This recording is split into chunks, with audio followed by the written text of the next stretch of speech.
끝까지 판다. 끝판 토론 스픽스와 광주 전남 스픽스가 함께합니다. 지난 21일 국회 법사위 최상위 특검법 입법 청문회에 여러분 잘 보셨을 겁니다.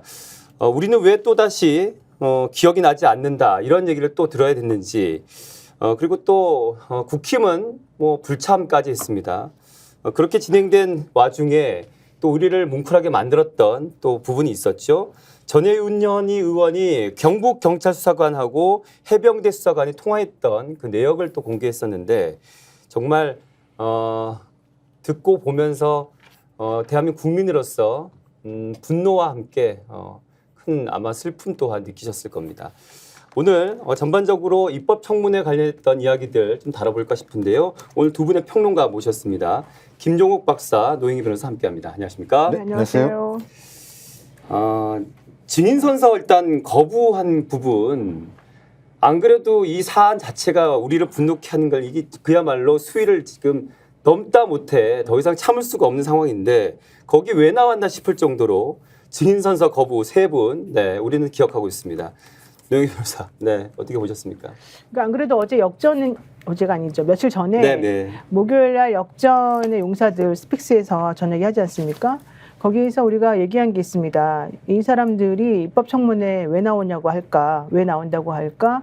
또 나와가지고 정말 제대로 말할까? 네. 이거 위증죄 분명히 선수하고 증언하게 되면 처벌받을 텐데 무슨 꼼수가 있을까? 그러다가 예전에 증인 선서를 거부했던 사례가 이제 하나 있었었거든요. 네. 그래서 그 사례를 얘기하면서 이번에 이 대통령실이나 아니면 국방부에서 있었던 장관이나 뭐 임성근 사단장이나 이런 사람들도 증인 선서를 거부하고 자기네가 하고 싶은 말만 할 가능성이 좀 있다 이렇게 네. 얘기를 했거든요. 네. 근데 사실 그 말을 할 때까지만 해도 이종섭 전 장관이나 임성근 전 사단장이 너무 당당하게 나 가서 진실을 밝히겠다라고 얘기를 했기 때문에 네. 그런 우려는 사실은 했습니다만 정말 이렇게까지 증인 선서를 거부할 줄은 몰랐어요.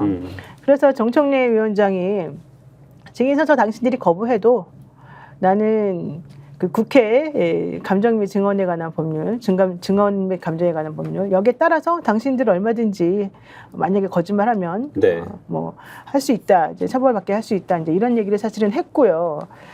여기에 대해서 김승원 법사위원 간사가 네. 지금 선서 안 하고 거짓말하겠다고 아주 그냥 대놓고 얘기를 하는 거냐 이런 식으로 또 화를 냈습니다. 네. 원래 만약에 정말 당신들이 공수처나 이런 데서 수사를 받는 것 때문에 뭔가 말하기 곤란한 부분이 있다 그러면 현실적으로 그런 질문 나올 때에 대해서만 거부하면 되지 국회의원들이 무슨 질문할 줄 알고 미리 모든 걸 전체적으로 다 거부하는 방식으로 특히 맞아요. 선서를 안 하는 방식으로 네, 이렇게 네. 대놓고 거짓말하려고 하느냐 이런 얘기 했지 않습니까? 심지어 어떻게 뭘 물을지를 알고 셋 다 똑같은 얘기를 하느냐 이 얘기가 나왔죠. 짠 것처럼. 네. 거짓말하겠다는 선언의 다름 아니다 이런 얘기했고요. 그러다 보니까 정말 민주당 의원들로 사실 이루어진 이 법사위 입법청문회가 정말 황당무계한 상황으로 돌아가는 상황이 됐죠. 예. 네. 또 이제 이렇게 진행되다 보니까 김승환 의원도 그랬고 전현 의원 등이 증인 선서 거부로 고발 조치도 했습니다. 네. 김종욱 박사님. 예, 저는 국회가 정상화 안 된 게 다행이라는 생각이 들었어요. 왜냐하면 이걸로 여야가 공방하기 시작하면요 질문도 못 해요. 맞아요. 갑자기 네. 아마 뻔했을 겁니다. 국민의힘이 난리를 치면서 뭐 예를 들면 증인들을 겁박을 하는 거냐, 잠깐만 얘기하자, 수습하자, 우리끼리 얘기하자, 뭐 의사진행 발언 막 난리를 치면서 오전에 자 다 나가 뭐 이렇게 얘기를 하고 오전 그냥 허비하고 오후에 대강 처리한 다음에 넘어갈 수 있었던 상황이었는데 앞에 딱 정리를 하고 난 다음에 일단 증인에 대한 질문이 들어가면서 하나하나 이제 국민들이 아는 측면들이 있었어요. 네. 근데 제일 큰 문제는 이종섭은 장관이었지 않습니까? 네. 지금 우리가 추정하는 게 대통령의 전화를 받아서 시발점이 되는 게 국방부 장관이었던 맞습니다. 거잖아요. 네. 네. 그다음에 이종섭 전 국방부 장관이 우즈베키스탄으로 출장을 갔었기 때문에 이 중간에는 신범철이라는 차관이 이 일에 대해서 역할을 했을 거예요. 국방부 문제와 관련해서는. 네. 그다음에 누구를 살리기 위해서였습니까? 임성근이라는 사단장을 살리기 위해서였거든요.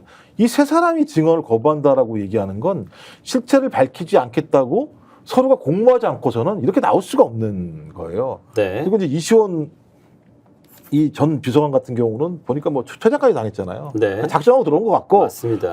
계속 딴지 놓고, 그러니까 대통령 믿고 이렇게 제가 볼 때는 하는 행위라는 것밖에 생각이 안 들기 때문에 이건 제가 볼 때는 이미 사전에 이런 것에 대한 나름대로의 공모가 있었을 거라는 느낌이 드는 거고 그래서 계속 문제가 제기했던 게 그거잖아요. 시간을 끌면 끌수록 소위 혐의가 있는 사람들이 서로 어떤 증거를 은폐하거나 왜곡하거나 조정할 수 있을 거라고 하는 우려 때문에 특검을 빨리 한다는 얘기를 했던 건데 저는 그날 입법 청문회 과정에서 보여줬던 이런 증언 선서 거부 같은 행위들 자체가 이미 서로의 공모들을 확인해 주는 과정이라는 생각이 들었어요. 그러니까 이게 김영민 의원이 그래서 정청래 위원장한테 고발 의결을 해달라고 요청을 한 그랬죠. 거예요. 네네. 지금 선서랑 증언의 거부를 구별해서 진행할지 이제 확인을 좀 해달라 그러고 그런데도 선서를 거부한다 그러면 이거는 고발해달라. 그러니까 정청래 위원장이 증인 선서 거부의 죄를 고발한다.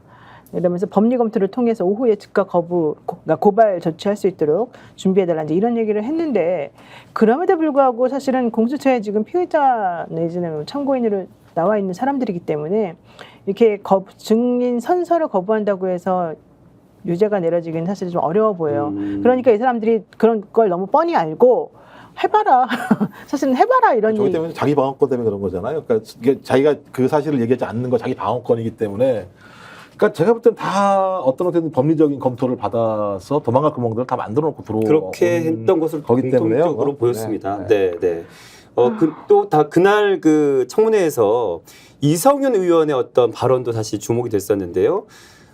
윤석열 대통령 그 사람이라고 표현하면서 그 사람이 전화를 했던 거고 그 사람 우리가 다 알고 있다.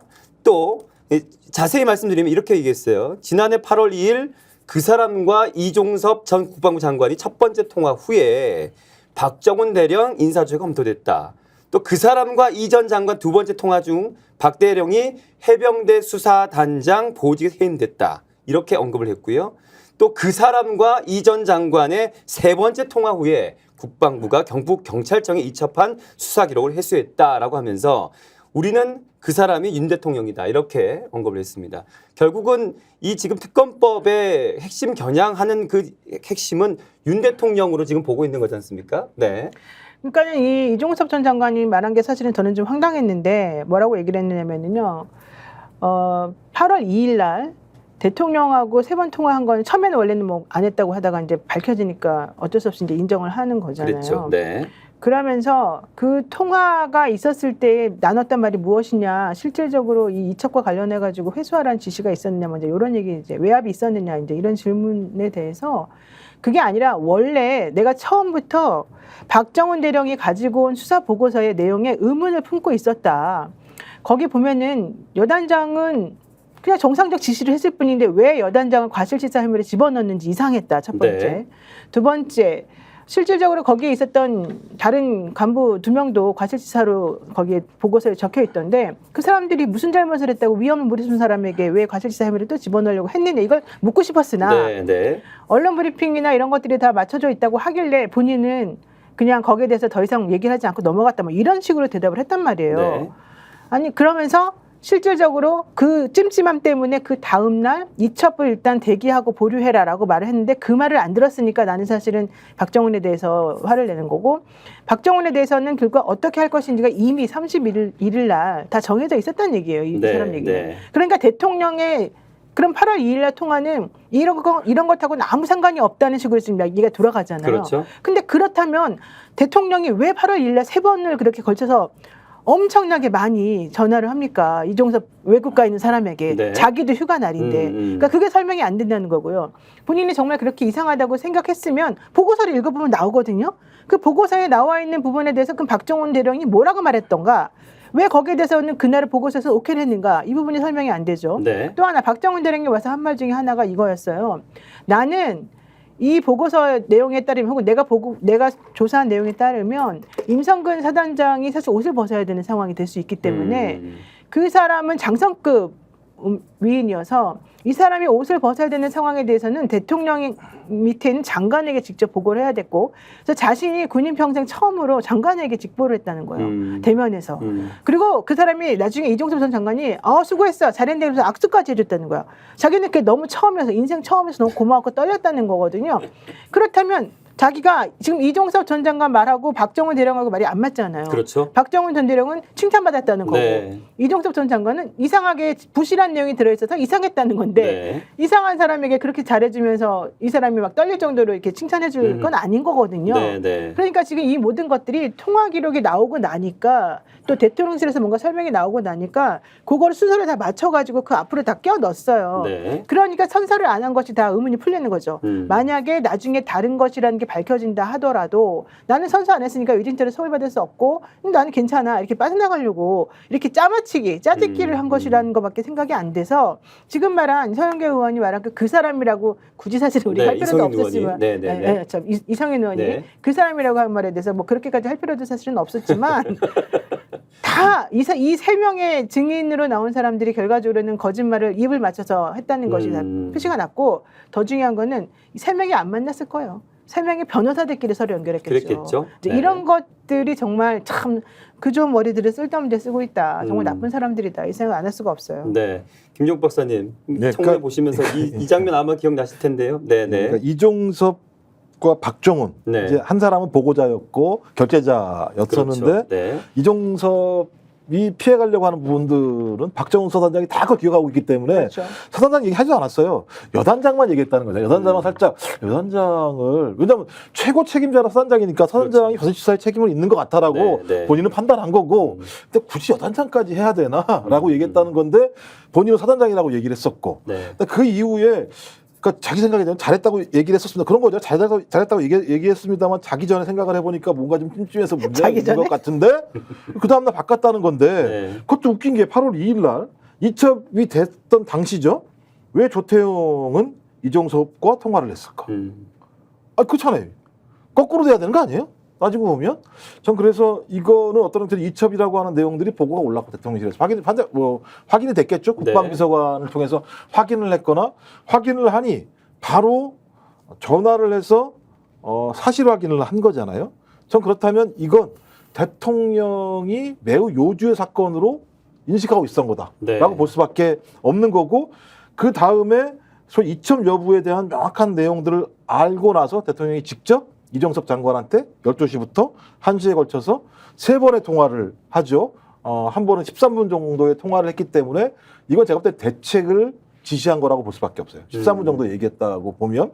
그러고 난 다음에 그 다음 통화했을 때 아마도 제가 볼 때 보직캠 얘기가 나갔을 거라는 그러니까 생각이 이게 그 46분에 12시 46분에 전화를 해가지고 13분 통화를 했어요. 네. 그러면은 50 몇 분이에요, 그게. 한 58분 정도 뭐 그렇죠. 될 거예요. 네, 네. 그리고 난 다음에 곧바로 또 전화해가지고 1분 정도 또 통화를 52초 했어요. 통화했어요. 네, 네. 그러니까 그 얘기는 무슨 얘기냐면 앞에 해야 될 말을 자기가 안 한 거지. 네. 대통령이 정말 중요한 말을. 그러니까 전화를 끊어놓고 다시 곧바로 전화를 해가지고 정말 핵심적인 말을 맨 마지막 통화에서 한 거예요. 그래서 지금 그 며칠 전에 있었던 그 청문회에서 그 부분에 대해서 이종섭 장관에게 이제 물어보니까 법사위원들이 물어보니까 관계 없는 통화였어요. 막 이런 식으로 이제 빠지려고 하고 그러니까 정청래 위원장이 막 호통치고 혼내주고 이제 이런 얘기를 지금 하고 있는 상황이었는데 내용을 보니까 네. 12시 7분에 4분 5초간 통화를 했어요. 네. 제가 이때 아마 그 보직해임 얘기를 한 것 같아요. 그거 해. 보직해임 뭐 하는 거 이첩하지 말라고 얘기했잖아요. 왜 이첩을 했어? 라고 네. 얘기를 하니까 왜냐하면 12시 43분부터 13분간 통화를 했다는데 12시 45분에 김계한 해병 사령관이 박정훈 대령 불러가지고 보직해임을 통보했대요. 그러면 12시 7분 통화했을 때 그 앞에서 냅두지 했네, 마라고 했겠네. 이제 보직해임이라고 얘기했을 것 같고 12시 43분부터 이후 조치에 대해서 얘기를 했겠죠. 가지고 와. 네. 가지고 와서 다 막아라고 얘기를 했을 것 같고 말씀하신 것처럼 그 통화가 끝나자마자 52초를 통화했기 때문에 그 통화가 뭔지는 모르겠습니다만 이첩 이후의 조치와 관련된 내용이었을 것 같고 그 다음에 이제 했다는 게 소위 그 유재은 법무관리관이 네. 1시 40분쯤에 경북경찰청에 전화해가지고 조치를 취했다고 얘기를 하는 거 보니까 국방부가 어떻게 조치를 취해야 될지에 대한 마지막 본인이 못한 얘기를 한 거라는 생각이 들어요. 그럼 이 정도면 네. 누가 지시를 했나? 대통령일 수밖에 없다라고 판단할 수밖에 없고 네. 그렇다면 이렇게 치밀하게 대통령이 생각했을까? 바빠 죽겠는데? 그때 어느 팀이 이걸 돌렸겠죠. 전 그래서 그 팀 중에 일원이 하나가 이시은 비서관이었을 거다. 네. 그래서 이시은 비서관은 경찰 라인들을 통해서 이 사건을 정리를 했을 거고 임기원 국방 그 비서관 같은 경우가 국방부 한 라인을 통해서 박진희 보좌관하고 한 라인을 만들어서 이 두 라인이 작동을 한 거고 거기에 우리가 얘기하는 고석 위원장인가요? 그 사람의 이쪽 네, 라인들이 고석. 네. 기획을 짜서 고석. 대통령에게 입력을 시켰겠죠. 항명죄. 이렇게 해석하는 게 항명수겠지. 매우 제가 볼 때는 합리적이다. 합리적이다. 근데 다들 통화는 했는데 그 내용으로 안 했다는 거잖아요. 그래서 어느 유튜브 방송 가서 그랬어요. 13분 동안 그렇게 오랫동안 통화하는 남자들은 없다. 그래서 내가 너 눈은 멀쩡하니? 최근에 귀는 잘 들려? 왜 이름은 좋니? 이런 얘기를 했었어요. 연애할 때는 하지. 아니 남자끼리 13분 동안 그렇죠. 할 얘기가 별로 맞아요. 없어요. 없어요. 네. 전 그렇다면 거기서 또 의문이 나는 게 뭐냐면 임성근은 귀한 사람이었구나. 대통령이 별 2개짜리에 대해서 저렇게까지 애지중지하면서 그러니까 이렇게 그게 해야 될 이해가 이유가 안 되는 뭐가 거죠. 있을까? 그렇다고 무슨 예를 들어 숨겨둔 동생도 아닐 텐데 제가 볼 때는. 아이고. 그러니까 저는 이 사건은 매우 미스테리하다. 그러니까 뭔가 재밌는 있다. 게, 예, 퍼즐 하나가. 뭔가가 아니라 확실한 게 있다. 네, 뭔가 있다. 네, 게다가 지금 정청래 위원장이 한 말이 너무 재밌어요. 네. 그 유재현 국방부 법무관리관이 나와서 기억나는 대로 말씀드린다 이제 이렇게 말했더니 기억나지 않는다고 하면은 혼날까봐 질타받을까봐 신정수법을 들고 나온 거냐? 일부러 기억 안 나게 뇌의 흐름을 이상하게 조작하지 말아라. 정청희 위원장 너무 재밌는 이번 것 같은데. 청문회 스타가 되시겠어요. 아마 그 아니 잠깐 기억 안 나게 잘하니까 이런 거잖아요. 기억 안 나게 네. 뇌의 흐름을 이상하게 조작하지 말아라. 왜냐하면 위증죄라고 하는 거는 왜냐하면 정청래 위원장이 나는 너네들이 선서 안 해도 위증죄로 고발할 거야 막 이런 얘기 했잖아요. 네. 그러니까 위증죄라는 거는 객관적 사실에 반하는 내용을 말하는 게 위증죄가 아니라 네. 주관적 기억에 반하는 내용을 말하는 게 위증죄거든요. 그러니까 본인의 뇌에서 아예 그렇게 거짓말로 딱 미리 이 상황을 왜곡시켜 놔야지만 이 말이 가능한 거거든요. 맞아요. 야, 그러니까 정청래 위원장이 본질을 깨닫고 있구나 이 생각도 했죠. 오죽하면 그 망상 얘기가 나왔겠습니까? 박정훈 수사단장 보고 좀 망상에 빠져서라는 정도의 네, 맞아요, 상황이 맞아요. 나올 정도이기 때문에 그러니까 진짜 나쁜 거예요. 네. 사람의 정신적인 무엇에 문제가 있어서 그 사람을 그렇게 했다라고까지 고발을 해서 죄를 물으려고 했다라고 하는 건 이건 제가 볼 때 그런 거잖아요. 독재 시대 때 고문해가지고 야 너는 죄인이야, 너는 죄인이야, 너는 죄인이야. 다시 한번 얘기해봐. 내가 뭐라 그랬지? 저는 죄인입니다. 그렇지, 너 죄인이지? 네. 자 사인해. 이거랑 뭐가 다른 거예요? 그걸 하려고 했다는 거잖아요. 사실 정청래 그 의원께서 사실 또 많은 그날에 굉장히 주목된 발언들이 있었습니다. 또 특히나 임 사단장 관련해서 사의 표명을 했다고 했는데 사표를 냈느냐고 꼬집었어요. 엄청나게 물어봤죠. 네. 오늘은 네. 안 해요. 오늘 할 수 있습니까를 그렇게 피하더라고요. 다섯 번 그러니까 물어봤죠. 임성근 사단장이 저는 언제든 사의를 표명할 용의가 있습니다라고 네. 얘기했더니 그럼 지금 현장에서 오늘 해라. 오늘. 그럼 하면 되잖아요. 그랬더니 네. 오늘 오늘은 할 생각이 없다. 있어요 없어요? 그랬더니 아무 얘기 안 하니까 정확히 얘기하세요. 할 생각이 있습니까 없습니까? 몇 번을 물어보니까 그때 가서야 오늘은 아닙니다. 그러니까요. 내가 읽어줄게 정확하게. 정 위원장이 정식으로 사표를 제출할 용의가 있습니까 없습니까? 제출할 용의 있습니다. 그러면 오늘 하시겠습니까? 현재까지 수사 결과 일단 말을 끄는 맞아요, 거죠. 맞아요. 예, 수사 결과는 수사 결과고 나중에 법적으로 책임을 져야 될 부분은 사표를 제출할 용의가 있다고 해서 오늘 제출할 수 있냐고 물은 건데 오늘 못 하시겠습니까? 그렇죠. 이제 막 한참 고만 계속, 읽다가 정 답은 안 하고 위원장이 피하더니 다시 묻겠습니다. 있어요 없어요? 이걸로만 대답하세요. 공식적으로 오늘 있어요 없어요? 임사단장 없습니다. 오늘은 없습니다. 하나 더 물어봤어야 되는데 내일은 할 겁니까? 그걸 말해야 돼요. 내일은 할 겁니까? 맞아요. 그런데 적절히 또 비유를 한 사건을 또 얘기했죠. 2020년 강화도 한강 하부 그 월북 사건을 얘기하면서 네네네. 그 당시 작전 통제권의 육군 군단의 그 해병대 사령관 보직해임을 해버렸는데 그때 그 이사단장이 사실 이번 사건에 비해서는 그렇게 중요하지 않은 사건일 수도 맞아요. 있는데도 불구하고 내가 모든 걸 책임지고 물러났다 그분은. 도대체 당신은 지금 오늘 사표 쓰겠냐 안 쓰겠냐 이거였거든요. 근데 끝까지 제가 나타나면 뭔가 하겠다라고 하는 임 사단장에 대해서 우리 온 국민이 참 해병대가 저렇구나를 새삼 느끼게 되는. 근데 임 사단장은 뭐라고 말했냐면 그러니까 정 위원장이 수사 여부와 관계없이 해병대 명예를 걸고 오늘 즉시 사표를 제출하는 게 그러니까요. 맞지 않냐 이러니까 우리 임 전 사단장이 네. 해병대 명예와 사회 표명이 상관이- 바로 연결되는 건 아니다. 맞아요. 예, 네. 상관없다 이런 얘기를 했죠. 네. 그리고 또 희한한 게 뭐냐면 그 초기에요. 그 박정훈 수사단장이 수사를 다 하고 난 다음에 다 불러서 확인했을 거 아닙니까? 네. 근데 제가 임성근 수사단장 그때 기사로는 내가 책임을 지겠다라고 얘기를 했다는 맞아. 기사가 나왔어요. 맞아요. 네, 네. 네. 그잖아. 그 얘기 네. 뭐냐면 어차피 보고가 돼서 이첩이 되게 되면 본인도 수사대상에 명확히 올라가는구나를 알았고 이 문제와 관련해서 자기가 뭔가 문제가 있다라고 판단했으니까 책임을 지겠다고 얘기했을 거잖아요. 네, 네. 아니 아무런 문제도 없는데 책임지겠다고 얘기했겠어요? 네. 근데 갑자기 그게 책임을 안 지는 방향으로 간 것도 이해가 안 돼요. 그러니까 제가 대통령보다 위에 있는 거죠. 본인이 책임지겠다고 얘기한 것이 누군가와의 얘기 속에서 책임을 지고 안 지고 문제가 아니라 너를 빼는 문제로 넘어갔다는 거잖아요. 그러니까 이건 제가 볼 때 매우 미스테리한 영화 같은 일들이 지금 벌어졌어요. 그것도 네, 네. 별 4개짜리 이야기했는데 별 2개짜리한테 왜 차별해요? 2개란 얘기가. 달라요. 아시겠습니다만 경찰청장과 그 하위직은 달라요. 그러니까 근데도 별 4개짜리와 별 3개짜리는 달라요. 별 4개를 달고 나온 사람은 진짜 탑 클래스라고 생각해주는 군대 내에서 3개짜리는 그렇게 인정 안 해요 또. 근데 2개짜리면 뭐 말 다 했죠. 다 했죠. 야, 근데 진짜 너무 재밌는 게 임기훈 국방비서관이 네. 그날 전화 통화한 내용 밝혀졌는데 그게 너무너무 황당무계한 게요. 이게 원래는 20일 그 군사법원에서 제출된 통화 기록을 가지고 발표됐던 거였는데 네. 7월 31일 날 오후 12시 46분에 21초, 오후 1시 24분에 3분 43초, 2시 7분에 3분 6초. 그러니까 뭐 쓰다가 계속 물어보려고 전화한 네, 이런 식인 네. 것 같아요. 오후 2시 29분에 1분 14초, 오후 2시 42분에 1분 32초, 오후 3시 50분에 32초. 6차례나 박진희 군사보좌관하고 통화를 하고요. 오후 2시 56분에는 이종섭 장관에게 전화를 걸어서 11분 18초를 통화를 했습니다.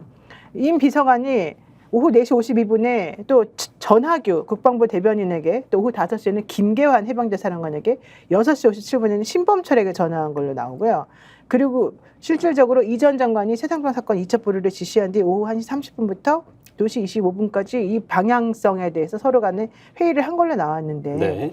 지금 보시면 전화를 이렇게까지 많이 해가지고 뭘 모의하고 작전 짜고 이래야 될 뭐가 도대체 있는지 10초 전화 한번 해보세요. 우리 한번 10초 여보세요? 노영희 변호사님, 오늘 방송 있는 거 아시죠? 이미 10초 지났어요, 이 정도면. 네. 그러니까요. 그러니까 이런 식의 전화가 도대체가 얽히고 설켜가지고 그물망처럼 지금 다 폭탄처럼 터지려고 저는 지금 짜깍짜깍짜깍짜깍 시한폭탄처럼 지금 드러나고 있다. 이렇게 볼 수밖에 없다. 네. 박정훈 전 그 대령이 또 사건 개요를 또 얘기했고, 그리고 그 질의에 대한 응답을 하면서 우리는 이 사건에 대해서 충분히 다시 한번 파악할 수가 있었습니다. 그 박은정 의원이 이 질문에 대한 대답으로 우리 박 전 대령이 그 과정에 저렇게 많은 공모가 있었다는 게 너무나 참담하다. 대명천지의 이 대한민국에 어째 이런 일이 있을 수 납득이 안 된다. 이렇게 얘기를 하면서 또 중요한 것은 이 사건 이첩은 법이 정한 절차대로 당연히 이루어져야 할 내용이었는데 국방부에서는 단순히 이첩 보류 명령을 말하지만 이 사건 이첩 보류 명령의 본질은 혐의자를 빼라는 게 본질이다라고 답변을 했어요. 정확하게 맥락을 짚고 있는 거 아니겠습니까? 그렇죠. 네. 제가 볼 때 뭔가 박정훈 수사단장의 발언이 가장 정확해요. 네, 네. 왜냐하면 본인이 맨 처음부터 수사를 해서 본인이 다 여기까지 겪었기 때문에 박정훈 수사단장의 발언이 가장 중요한데 아까 말씀하셨던 그러니까 7월 31일 날 월요일 날 그 수석비서관 회의가 있었다는 거잖아요. 외교안보 분야와 관련해서.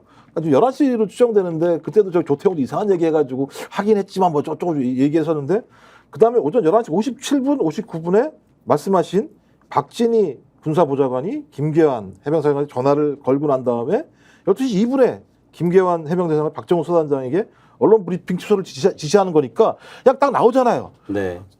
그 대통령실에 수석 비서관회의가 열렸고 거기서 대통령이 경로했고 경로하니까 바로 그 다음에 대통령실에서 국방부 장관에게 전화했고 국방부 장관 보좌관이 해병대 사령관에 전화했고 해병대 사령관이 박정훈 수사단장에 전화 그냥 딱 나오는 건데 이 인간들이 전혀 아니라고 얘기하는 상황이 벌어진 거기 때문에 7월 30일 날은 그걸로 끝. 네. 근데 그렇게 했음에도 불구하고 뭘 했습니까? 박정훈 수사단장이 이첩을 해버린 거예요. 네. 그렇죠. 그러니까 이거 이첩을 해 8월 2일 날 이첩한 사실을 알면서부터 조태용 안보실장과 국방부 장관 간의 통화가 벌어지고 난 다음에 네. 12시부터 아까 말씀하신 1시간 동안 3차례 통화가 벌어지고 보직해임 그다음에 이첩된 자료 회수 이런 게 벌어졌기 때문에 대통령을 빼면 설명이 안 되는 아니 그리고 이런 것도 있었어요. 그 뭐가 지금 얘기가 됐느냐면은 이 사건에서 왜 박정훈에게 너는 군사 법원에서 군사 경찰이 실질적으로 수사 권한도 없는데 뭐 하려고 수사를 해가지고 이렇게 엉터리 같이 해놓냐 뭐 이거 가지고선 얘기를 했었잖아요 그 동안에. 그러니까 말도 안 되는 무식한 얘기다. 그 얘기 옛날에 김용 국민의힘 전 의원도 그렇게 말했다. 네. 왜 그러느냐? 군 경찰이 이 경찰, 그러니까 경북 경찰청에다가 넘겨야 될 때 인지 통보서라고 하는 걸 넘기게 돼 있는데 네. 인지 통보서에 보면은 무슨 죄명, 무슨 범죄 사실 이렇게 그 사건에 대해서 쓰도록 돼 있는 거예요. 그런데 죄명하고 범죄 사실을 쓰려면은 수사를 해봐야지 아는 거잖아요. 그래서 자기 혼자 막 지어내서 할 수는 없는 거잖아요. 그래서 이걸 가지고서 박정훈 대령이 완전히 너네들 너무 무식하게 나를 이렇게 올가매는구나 이런 식으로 사실은 이 청문회에서 얘기를 했죠. 네. 수사권도 없는 사람들이 왜 이런 식으로 자꾸 하느냐라고 공격하는 거 옳지 않다 이런 얘기로. 그리고 이제 이건 정확히 드러난 게 그 전현희 의원이 그 녹취를 맞아요, 공개했잖아요. 맞아요. 녹취 네. 공개한 내용에 의하면 이제 해병대 수사관이 경북경찰청 그 형사인가요? 맞아요. 이게 경북경찰 수사관. 네, 네. 수사관이 전화를 해가지고 왜 이러십니까? 그러니까요. 그럼 어떻게 그렇게 주실 수가 있습니까? 그게 말이 됩니까? 라고 네. 얘기하고 아니 어떻게 정확히 법대로 수사를 해서 이첩을 한 우리를 압수수색을 할 수 있습니까? 그렇죠. 거기 수사단장과 저희들이 지금 압수수색을 당하고 있습니다. 왜 법을 지킨 사람이 압수수색을 당해야 됩니까? 다 아시지, 그렇게 다 아시지 않습니까? 맞아요. 그랬더니 말을 우리는 거기 못해요. 안 나서 이렇게 네. 했겠습니까? 다 이렇게 알아요. 했죠. 그랬더니 그분이 말을 못하고 막 이제 막 울먹울먹 약간 있어요. 네. 와중에서 네. 울먹울먹. 네. 대선배님이시지 않습니까? 맞아요. 해병대 출신. 기수 얘기하셨어요. 맞아요. 그러니까 그런 거죠. 해병대는 이러지 않지 않습니까? 우리가 지켜야 될 거는 국민이고 해병대 우리의 어떤 문화 이런 거 아닙니까라고 얘기를 하니까 계속 물잖아요. 맞아요. 그러면 네. 경북 경찰청도 이첩한 내용을 회수당했다라고 하는 것이 매우 문제가 있고 위법하다는 걸 알았으니까 알아요. 이렇게 한 그렇죠. 거잖아요. 네. 그러면 아까 우리 노인호 선생님 말씀하신 그거 다 거짓말한 거죠. 그 인간들이 따지고 그러니까요. 보면요. 아니 그리고 그 박정훈 대령이 그 사건 계획할 때요 주목할 그 얘기가 또 있었어요. 뭐냐면 유재은 국방부 법무관리관하고 통화했던 5번 통화했다는 얘기를 하면서 유재은 법무관리관이 박 전 대령한테 외압으로 느끼십니까? 라는 질문을 했다라는 거예요. 굳이 그 얘기를 할 필요가 있었을까요? 아니 그 외압으로 느끼기 전에 뭐라 그랬냐면 네. 죄명, 혐의자, 혐의 내용을 빼고 경찰에 서류를 넘겨라. 그렇죠. 이렇게 얘기를 하면서 자기가 꿀리잖아. 이렇게 했으면 이건 예를 들면 직권을 남용한 게 되니까 그렇죠. 제가 얘기한 게 아까 뭐가 외압으로 외압 느껴지십니까? 라고 해서 저는 그런 뜻이 아닙니다라고 얘기하려고 하는. 그렇죠. 그러니까 유재은 관리관이 네, 박정훈 맞아요. 대령에게 그죠. 네, 네, 내가 네. 너한테 이렇게 하는 것을 너는 외압으로 느끼냐? 느끼냐? 이 얘기 자체가 제가- 자기가 자백하는 거 아니에요? 그렇죠. 바로 그 점인 거죠. 아니, 거꾸라지. 네. 이게 또 한 가지요. 사실 뭐 많은 얘기들이 오고 갔는데 박성재 법무부 장관도 사실 우리 국민들 보시면서 아마 바로 분노하게 했습니다. 그 지난번에 이제 런종섭 그 일이 있을 때 출국 주치를 해제했잖아요. 그걸 이제 아니 김건희 씨 같은 게 주가 의혹이 있는데 왜 출국금지 조치를 했냐? 이거를 질의를 했단 말이죠. 그런데 거기에 답변이 입법 청문회와 관계없는 질문인 것 같다. 그것도 화를 내면서 본인이 증인으로 나와서 오히려 이걸 국민이 대신하는 국회의원이 물어보는 건데 화를 내면서 이건 관계없는 질문인 것 같다라고 얘기해서 정청래 의원한테 또 한 방 먹었죠. 한동훈 비대위원장도 배우고 왔나요? 교육받고 왔나요? 국회에 나가면 그렇게 하는 거야. 아니 진짜 개인의 출국금지를 사유 그런 거를 장관이 알 수 없는 겁니까? 참. 장관이 할 수가 없다고. 알 수 없는 알 건가요? 수 알 수 없는 겁니까? 알 수가 없겠어요. 당연히 알 수 있는 거죠. 제가 볼 때는 근데 알지도 못하고 확인한 적도 없다. 음. 알지 못한 것도 웃기고 확인한 적도 없다. 굳이 왜 이런 말을 했을까요? 이상하지 않아요? 그 제가 알기로는 한 번인가 돼서 그 문제가 있어 한 달에 후가 통보해 준다면서요 본인한테. 그럼요. 그러면 이종섭은 안 왔을 거잖아요. 아, 그럼 이종섭 때 물어봤어야 되는데 전화 안 왔어요? 확인 안 됐어요? 물어봤어야 이게 되는데. 박은정 의원이 물어본 거고. 맞아요, 아, 맞아요. 네, 네. 아. 뭐 많은 일들이 있었습니다. 그 청문회를 통해서. 그런데 또 이제 우리가 주목해야 될 점들은 결국은 우리 좀 박지원 의원이 얘기한 것을 우리는 다시 한번 좀 되새겨 봐야 됩니다.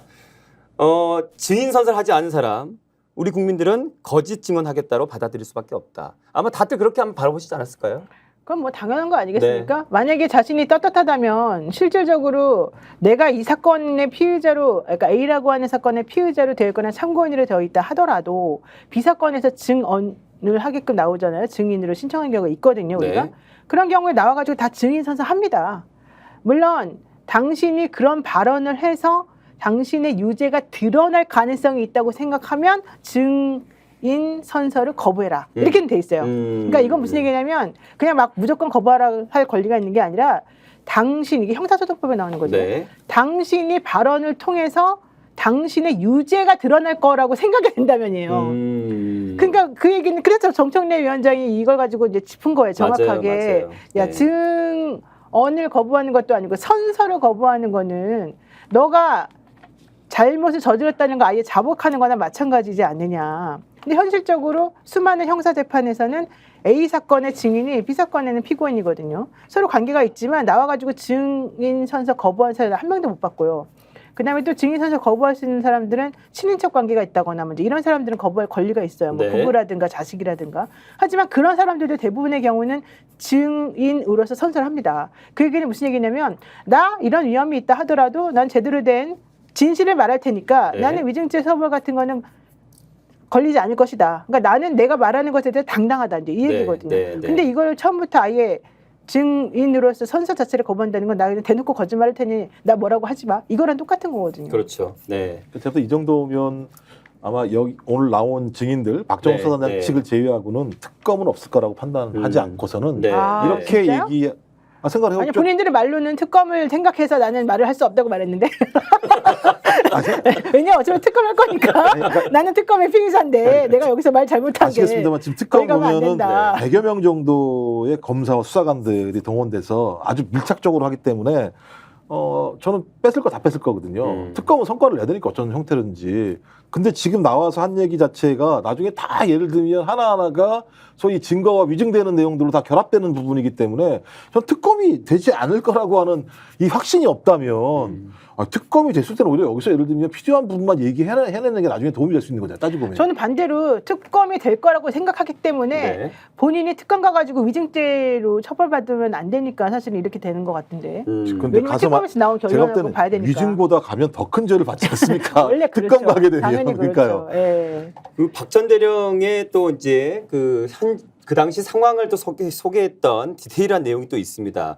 그 사령관 직무 책상에서 사령관이 신범철 차관의 문자를 읽어줬다라고 얘기했단 말이죠. 네. 그러면서 문자 읽어주기 전에 8월 2일 그날 오후에 그 막 통화를 끊는 사령관이 딱 통화를 끊는 상황이었고 그때 이 차관의 문자를 읽어줬는데 뭐 혐의자나 혐의 내용을 다 빼라. 왜 말을 안 듣느냐. 이런 얘기까지 다 했다는 얘기가 이제 제대로 확인을 시켜준 그날 청문회 상황이었습니다. 네. 네, 그 상황 보면서 다시 한번 우리가 야, 그동안 우리 그 스픽스에서 토론을 하면서 뭐 합리적 추론 이러면서 이렇게 했던 것들이 그냥 사실 다 드러난 상황이 돼버린 그날 또 청문회 모습이었던 거거든요. 네. 네. 아, 근데 사실 신범철 전 차관은 사실 제가 되게 좋아하던 사람이에요. 신범철 전 차관은 이제 제가 방송 라디오 진행할 때도 고정 패널로 계속 나왔던 네, 사람이고 다른 방송에서도 저하고 패널로 계속 얘기를 많이 했던 사람이고 또 현안과 관련해 가지고도 좀 객관적이고 좀 유하게 그리고 너무 이렇게 극단적으로 안 가면서 그래도 본인이 알고 있는 사실을 조근조근 잘 말한다 이런 생각을 했던 사람이거든요. 왜 이래 됐죠?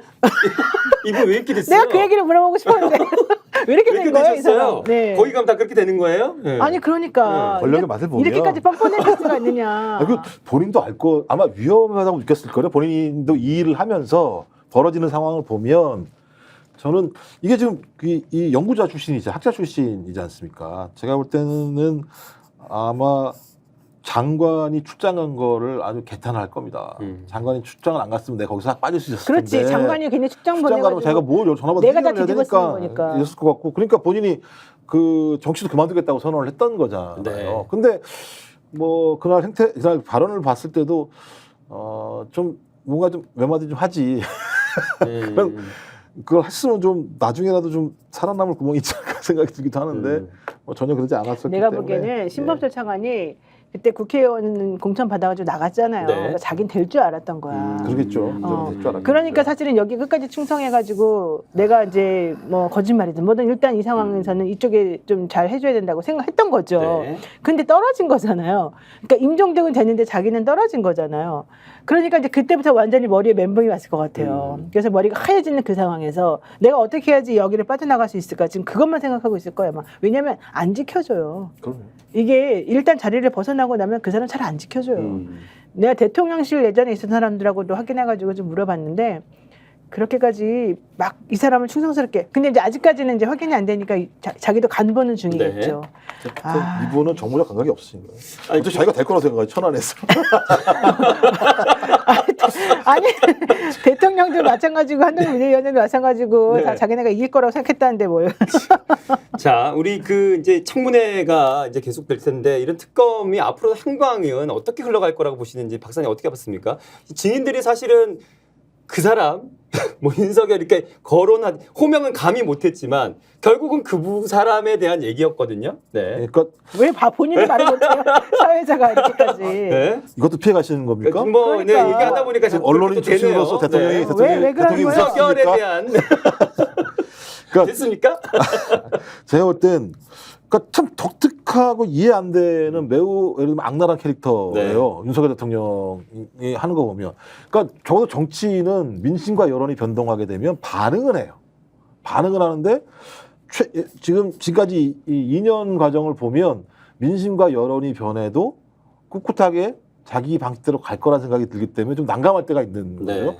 그러니까 입법청문회가 중요했던 건 입법청문회를 통해서 소위 최수근 해병 문제와 관련해서 최수근 해병이 억울한 죽음을 당했고 그다음에 이걸 아주 정의롭게 수사했던 박정훈 수사단장이 억울한 피해를 당하고 있다라고 하는 것을 국민이 알고 있습니다만 네. 구체적으로 대통령이 어떤 짓을 했는지에 대해서 잘 모르는 분들 꽤 많이 계셨는데 입법청문회를 통해서 하나하나 밝혀져 나가고 더 많은 사람들이 알면서 더 많이 분노하게 되고 더 많이 분노하면 여론은 더 나빠질 거고 민심은 요동칠 거고 그런 상황이 되면 아무리 국민의힘이라도 180석밖에 안 가진 국민의힘이라도 네. 아무리 대통령이라도 어느 정도 타협을 해야 된다고 생각할 텐데 저는 문제는 검사라서 그런 것 같아요. 본인 이거 특검에서 밝혀지게 되면 전 100% 탄핵 사유라고 판단한다고 생각해요. 그럼 이걸 무조건 막아야 되는 거예요. 절체절명으로 막아야 되는 상황이니까 저는 극단적인 싸움으로 갈 수밖에 없다라는 생각이 들어서 입법 청문회 스타트는 아마 파국적인 충돌로 귀결될 가능성이 되게 높아지고 있다.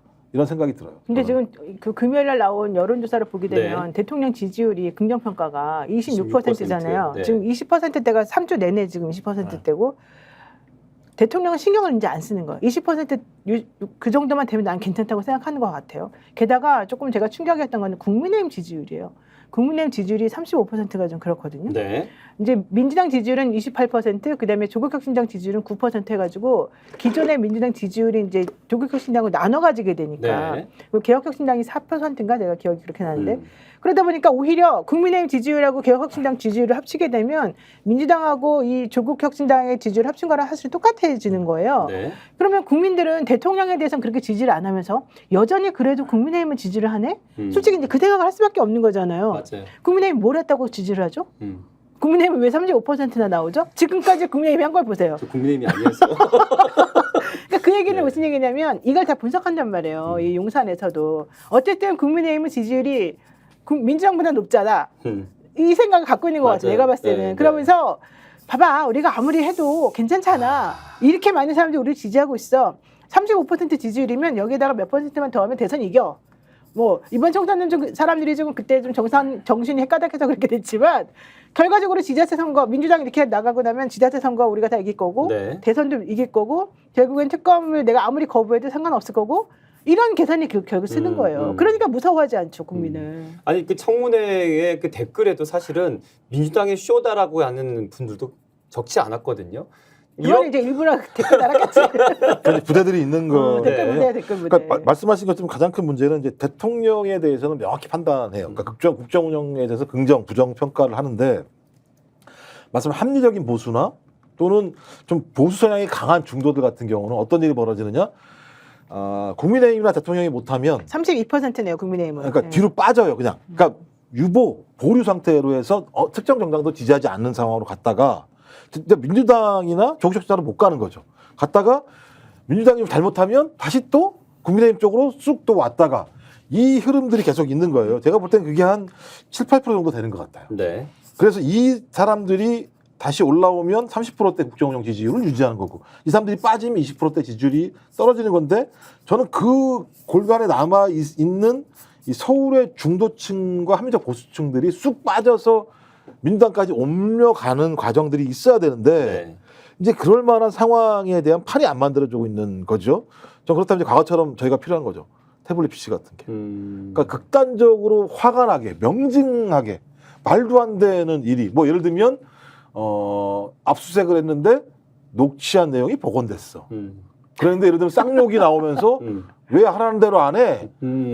너 이 새끼야 이첩했어? 나 이런 것들이 나오는 순간 이제 이건 명징하거든요. 네. 우리가 아무리 뭐 결론을 잘하거나 논리적으로 아무리 잘 써봤자 서로 논리 싸움이기 때문에 안 되는데 그런 게 나오는 순간 완전히 확 휘는 변곡점이 있는데 아직은 그게 없으니까 그냥 있는 거죠. 왜? 그렇다고 해서 예를 들면 민주당이 좋은 것도 아니거든.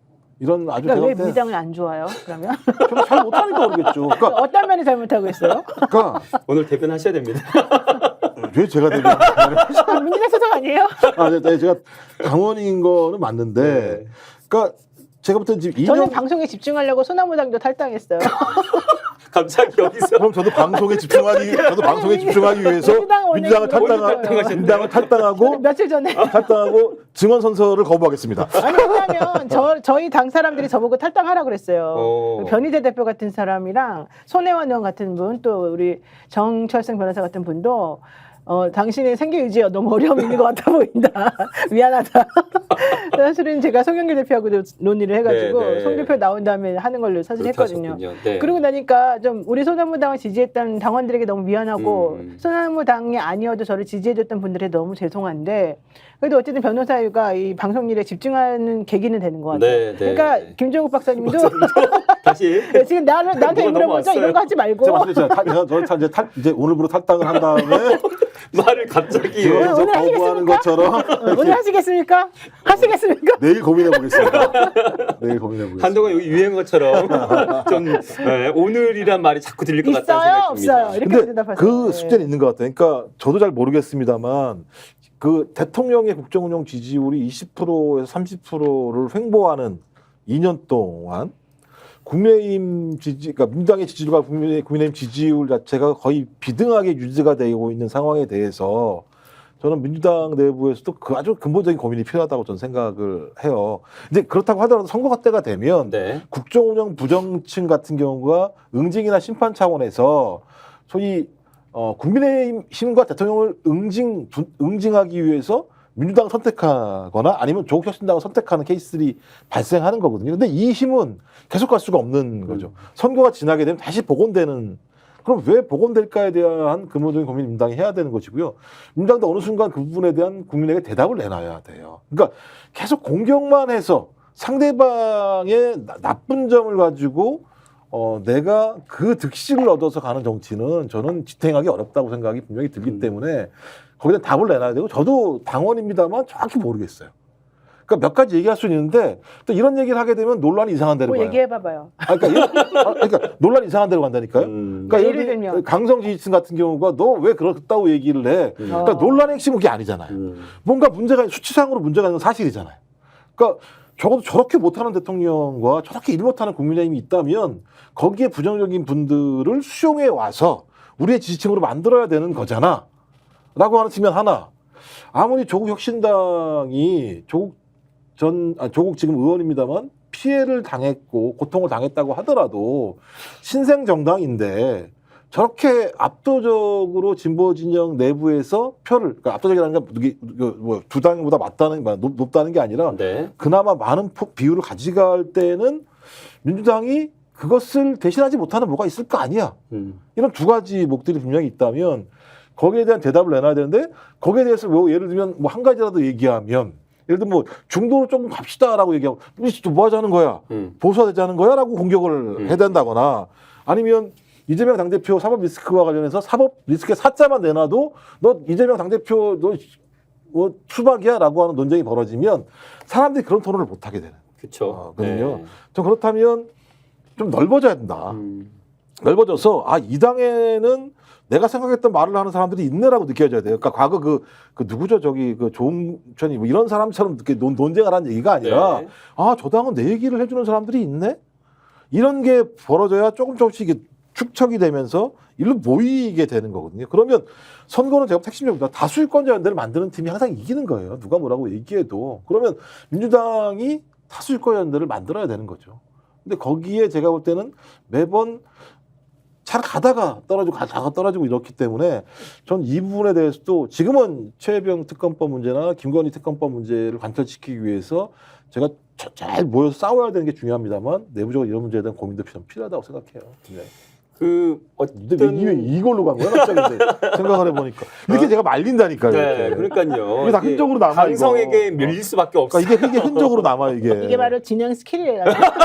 그래서 한 사람을 죽여버린다니까요. 뭘 죽여요? 정확하게 하고 싶은 말 다 했잖아요. 본인도 모르게 답답해했던 거를 내 앞에서 한 거 아니야 지금. 그러니까 지금 제가 계산이 안 나와요.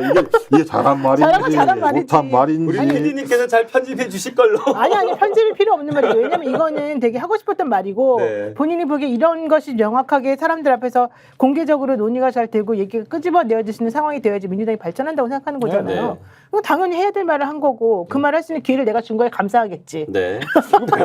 매우 독특한 논리라는 거죠. 이게.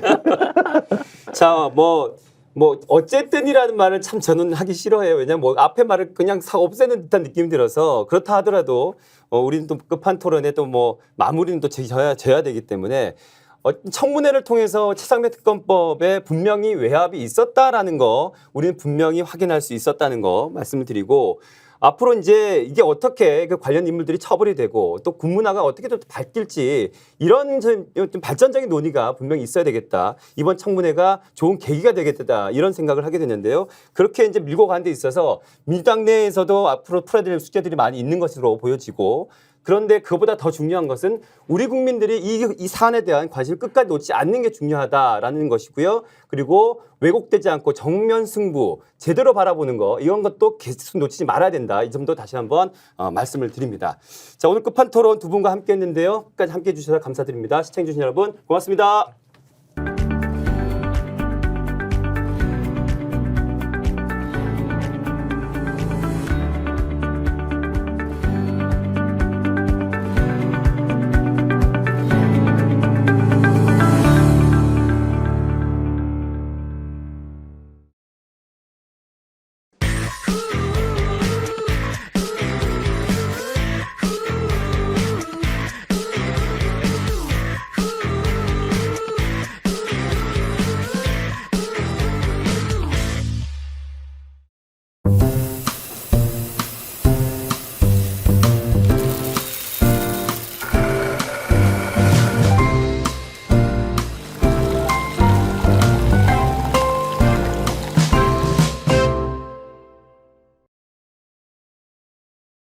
구독 빠르게 가 스픽스 좋아요.